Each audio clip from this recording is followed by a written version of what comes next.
Moro em uma cidade pequena no interior, onde as tradições da Quaresma ainda são muito respeitadas. Esse ano, decidi ficar sozinho em casa na Sexta-feira Santa, enquanto minha família foi para a procissão do Senhor Morto. Nunca fui muito religioso, mas respeito as tradições. Estava sentado na varanda, aproveitando o silêncio da noite, quando percebi algo estranho no ar. Não era exatamente um som, mas uma espécie de vibração, como se o próprio ar tivesse ficado mais denso. O céu estava particularmente escuro naquela noite, sem lua ou estrelas. Olhei para a rua deserta e notei uma espécie de neblina baixa se formando, o que era estranho, já que estávamos em plena seca. Pensei que talvez estivesse cansado demais, afinal, havia trabalhado o dia todo na roça.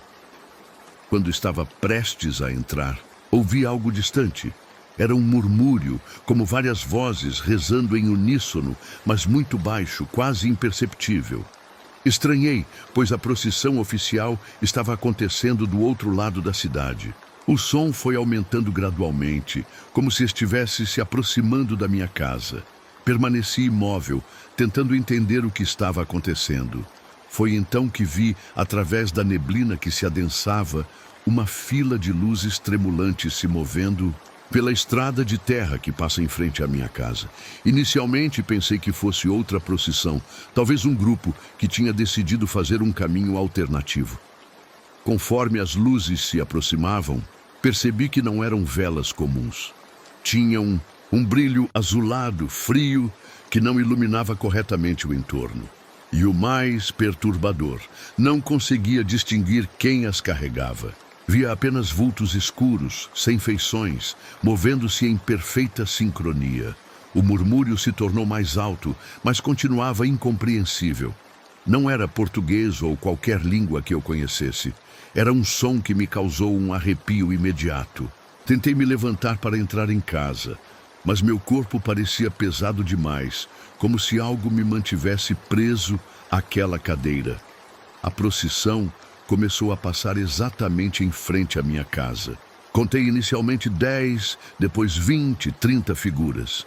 Todas idênticas, todas carregando aquelas luzes azuladas e entoando aquele cântico estranho. Nenhuma delas olhou em minha direção, mas sentia que sabiam da minha presença. Foi quando notei algo ainda mais perturbador. Reconheci algumas roupas. Um senhor que usava um terno antigo, muito parecido com o que meu avô usou em seu funeral há 15 anos. Uma senhora com um vestido que me lembrava a minha tia-avó, falecida quando eu era criança. Figuras que pareciam pessoas que já haviam partido há muito tempo. O ar ficou tão frio que podia ver minha própria respiração. Tentei gritar, chamar alguém, mas minha voz simplesmente não saía.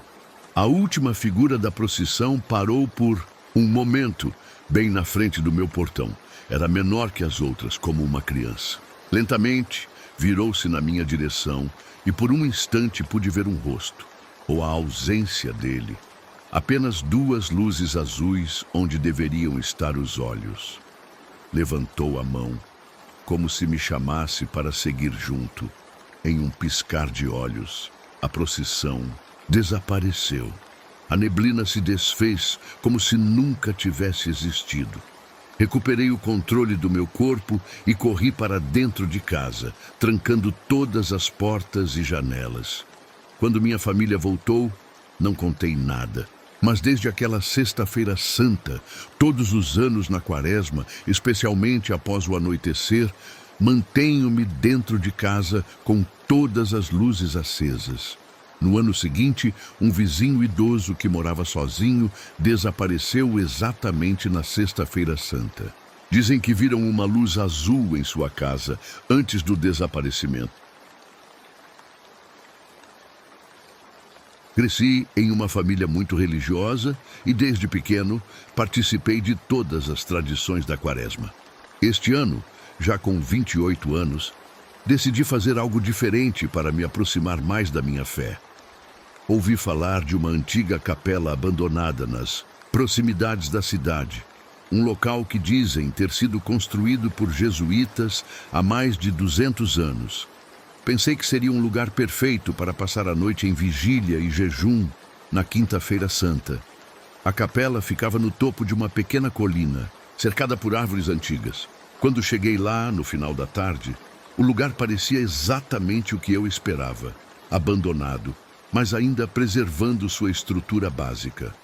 As paredes de pedra estavam cobertas de musgo, e o altar, embora simples, ainda estava lá, com restos do que um dia foi uma imagem de madeira, agora quase irreconhecível pelo tempo.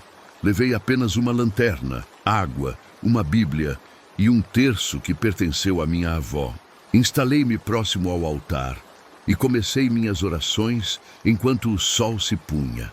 A luz entrava pelas frestas do telhado parcialmente destruído, criando padrões interessantes no chão de pedra.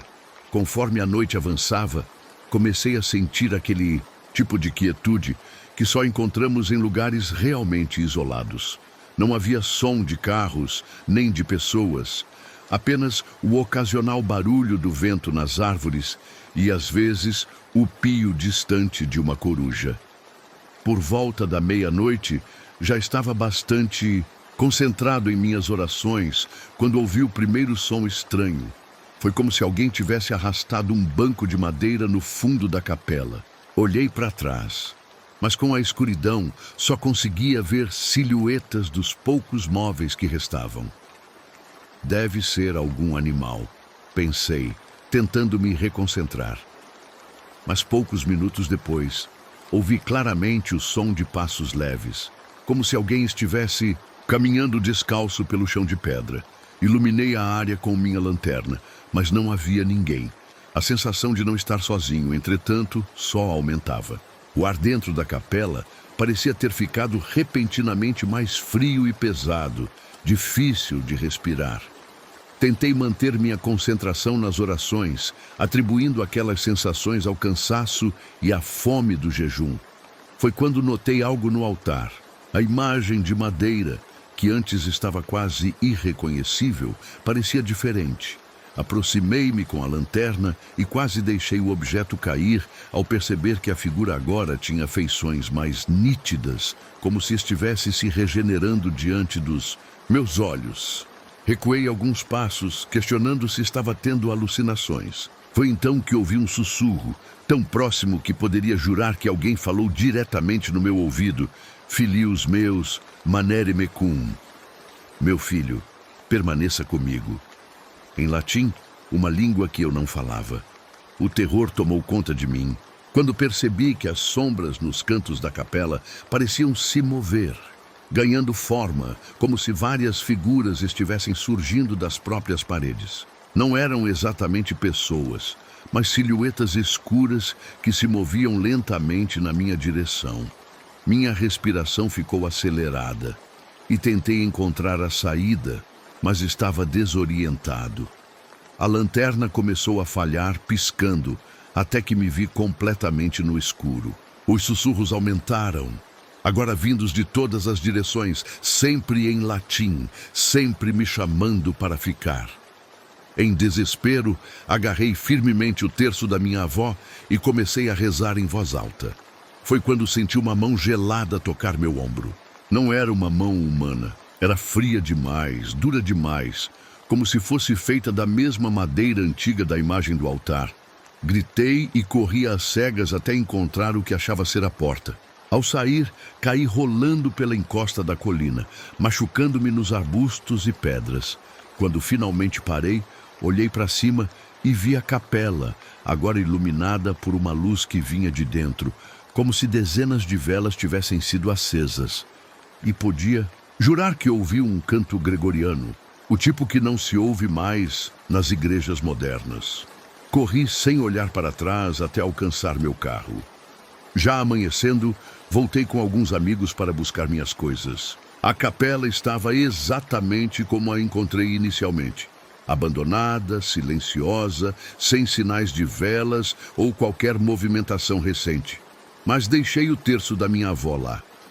E o mais estranho, quando passei perto da capela recentemente, poderia Jurar que vi uma figura na janela, observando a estrada. Trabalho como enfermeiro no turno da noite em um hospital que fica próximo a uma igreja antiga.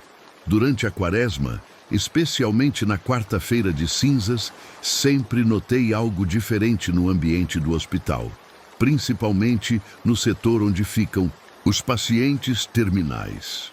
Este ano, estava fazendo minha ronda habitual quando os sinos da igreja começaram a tocar exatamente à meia-noite, marcando o início da quaresma.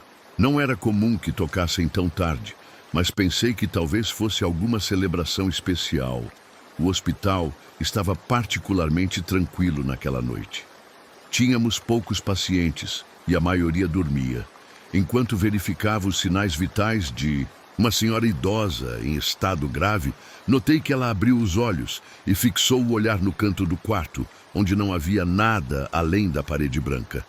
Eles estão vindo buscar, ela disse com uma clareza surpreendente para alguém que não falava há dias. Tentei acalmá-la, pensando que estava confusa, mas ela segurou meu braço com uma força que não condiz com seu estado debilitado. Os que já se foram sempre voltam na quarta-feira de cinzas. Um arrepio percorreu minha espinha, mas mantive a compostura, como exige minha profissão. Ajustei o soro, verifiquei se estava tudo em ordem e saí do quarto, fazendo uma anotação mental para mencionar o episódio para o médico de plantão. Enquanto caminhava pelo corredor, notei que a temperatura havia caído consideravelmente. Podia ver minha própria respiração formando pequenas nuvens de vapor. Checamos o sistema de aquecimento, mas estava funcionando normalmente. Os sinos da igreja continuavam tocando, mas agora em um ritmo diferente, mais lento e solene, quase fúnebre. Foi quando notei algo estranho nos outros quartos.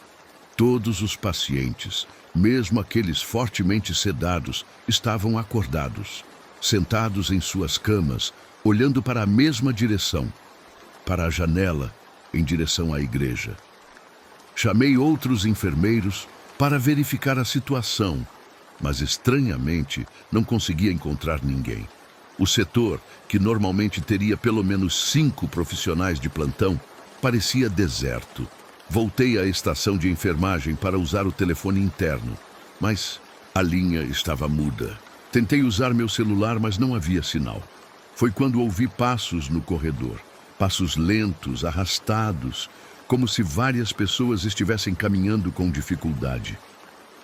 Ao olhar pela janela da estação, vi algo que me gelou o sangue. Figuras, pálidas, caminhando lentamente pelo corredor, vestidas com o que pareciam ser antigas vestes hospitalares. O mais perturbador era que eu reconhecia alguns deles. Eram pacientes que haviam falecido naquele mesmo setor nas últimas semanas. Eles não olhavam para mim, apenas seguiam em direção ao quarto da senhora idosa que havia falado comigo minutos antes. Um deles, um homem que havia falecido de câncer há cerca de um mês, parou por um momento e virou lentamente a cabeça em minha direção. Seus olhos vazios e escuros fixaram-se nos meus por um momento que pareceu eterno. Ele levantou a mão como se me cumprimentasse e então continuou seu caminho. Todo o grupo entrou no quarto da senhora idosa e a porta se fechou. Nesse momento, os sinos pararam abruptamente. O silêncio que se seguiu era quase ensurdecedor. Reunindo toda a minha coragem, caminhei até o quarto e abri a porta. A senhora estava deitada em sua cama, perfeitamente imóvel, com um semblante de paz que não tinha quando a visitei anteriormente. Não havia mais ninguém no quarto.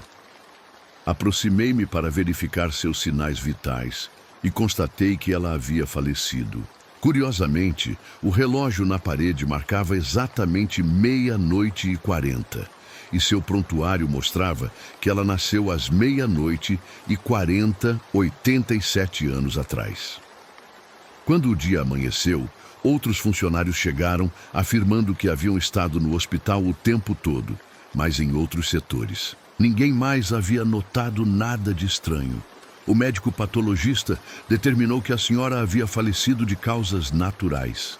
Poucos dias depois, conversando com o padre da igreja vizinha, mencionei casualmente sobre os sinos tocando à meia-noite da quarta-feira de cinzas. Ele me olhou confuso e disse que isso seria impossível. Os sinos da igreja estavam em manutenção e haviam sido removidos na semana anterior. Desde então, a cada quarta-feira de cinzas, peço para não ser escalado no turno da noite.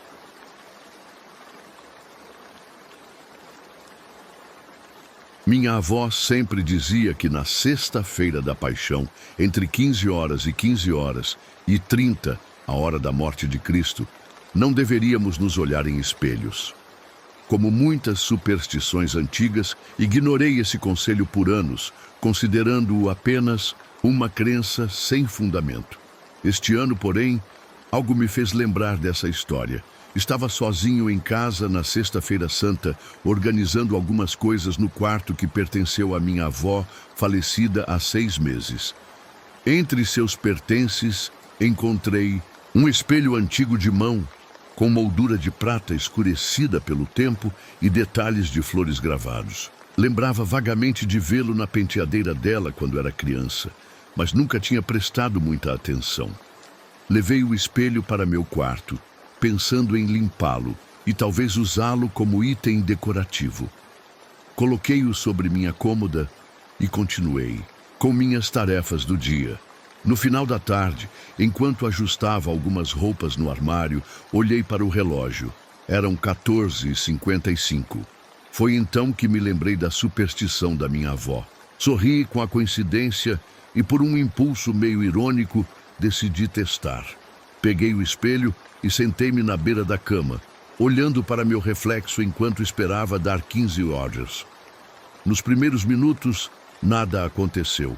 Apenas meu reflexo normal me olhava, de volta, e comecei a sentir-me um tanto tolo por estar levando a sério uma superstição. Estava prestes a colocar o espelho de lado quando notei algo estranho. A luz no quarto parecia estar mudando, ficando mais amarelada, como se o sol estivesse se pondo, apesar de ser apenas 3 da tarde. Olhei pela janela, mas o dia lá fora estava normal, sem nenhuma mudança na iluminação. Quando voltei a olhar para o espelho, meu coração quase parou. Meu reflexo estava ligeiramente atrasado em relação aos meus movimentos. Foi algo sutil, mas inegável. Quando movi minha mão para tocar meu rosto, o reflexo demorou uma fração de segundo a mais para fazer o mesmo. Uma sensação de frio percorreu minha espinha. Tentei colocar o espelho de lado, mas algo me impedia. Era como se minhas mãos estivessem grudadas nele, incapazes de soltá-lo. E o pior, meu reflexo agora me olhava com uma expressão que não era a minha. Havia um leve sorriso que eu não estava fazendo. Tentei gritar, mas nenhum som saiu. A temperatura do quarto caiu drasticamente e podia ver minha respiração condensando no ar. No espelho, porém, meu reflexo não respirava. Mantinha aquele mesmo sorriso inquietante, observando-me com um olhar que não reconheci como meu. Então ele começou a se mover independentemente de mim. Ergueu sua mão e tocou o lado interno do espelho, como se estivesse tentando alcançar o mundo exterior. Seus lábios se moveram, formando palavras que não conseguia entender, mas que de alguma forma pareciam familiares. Nesse momento, o reflexo mudou. Não era mais eu, mas uma figura que lembrava vagamente minha avó, só que mais jovem do que eu jamais a conheci. Ela olhou diretamente para mim com uma expressão de preocupação e falou algo que, mesmo sem som, entendi perfeitamente. Eu avisei. O vidro do espelho começou a se aquecer em minhas mãos, ficando tão quente que senti minha pele queimar. Ainda assim, não conseguia soltá-lo. A figura da minha avó foi substituída por outras, rostos que não reconheci, alguns antigos, vestidos com roupas de outras épocas, outros modernos, mas todos com a mesma expressão de angústia e desespero. Foi quando o relógio na parede bateu 15h30. O espelho subitamente esfriou e caiu das minhas mãos no chão. Surpreendentemente, não quebrou. Quando finalmente consegui me mover, corri para o banheiro e vi que minhas mãos estavam vermelhas, como se tivessem sido queimadas, embora não houvesse bolhas ou feridas reais. Passei o resto do dia em um estado de choque, tentando convencer a mim mesmo que tinha imaginado tudo. Guardei o espelho em uma caixa e o coloquei no sótão, mas desde aquele dia, nunca mais zombei de superstições e crenças.